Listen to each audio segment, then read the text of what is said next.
We are today here of the 720 launch here in Africa, South Africa, in Johannesburg. What you just see behind me, where we got the first car.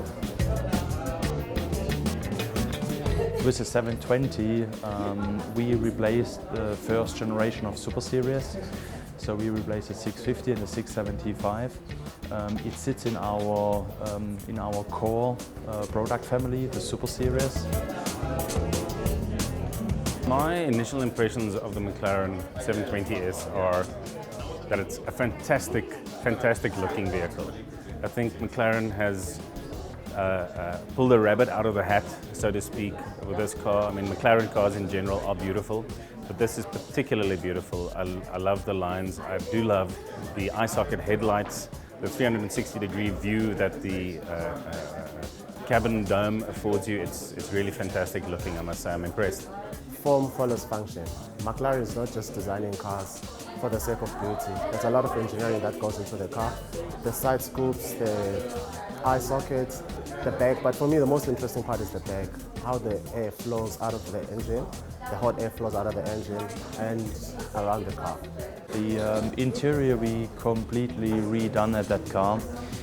We believe and we know it's the most complete super sports car with such an interior in terms of the quality level. The interior is very simple, it's nice and clean, very minimal, so you can get used to it. Unlike most of its other rivals, everything is where you need it to be.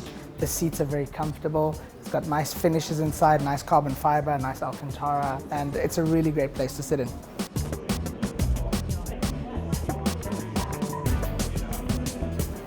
Obviously at the super sports car, weight obviously is the biggest enemy, and our engineers are obsessed about weight reduction. Literally a key DNA feature for McLaren is carbon fiber.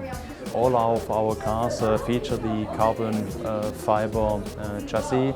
At the 720 we also developed further what was actually instigated at the P1, the upper monocell, and we call it upper monocell 2. Also carbon gives great strength on the car, agility, but also from a safety point of view is fantastic.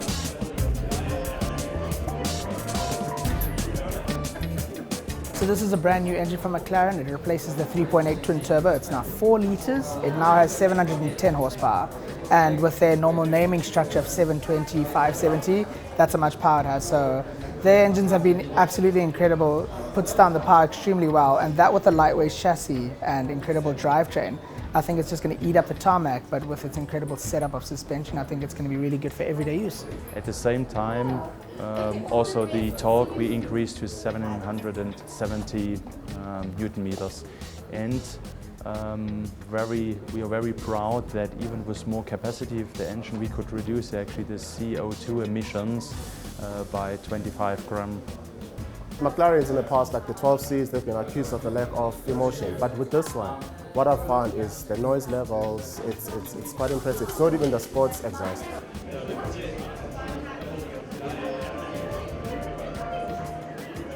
Last year was very important because we almost doubled our volume and delivered approximately over 3,000 cars to the market worldwide. We want to keep the exclusivity with McLaren, so we will not produce more than 5,000 cars a year. And if I come back to South Africa as a market, we also expect some further growth in South Africa.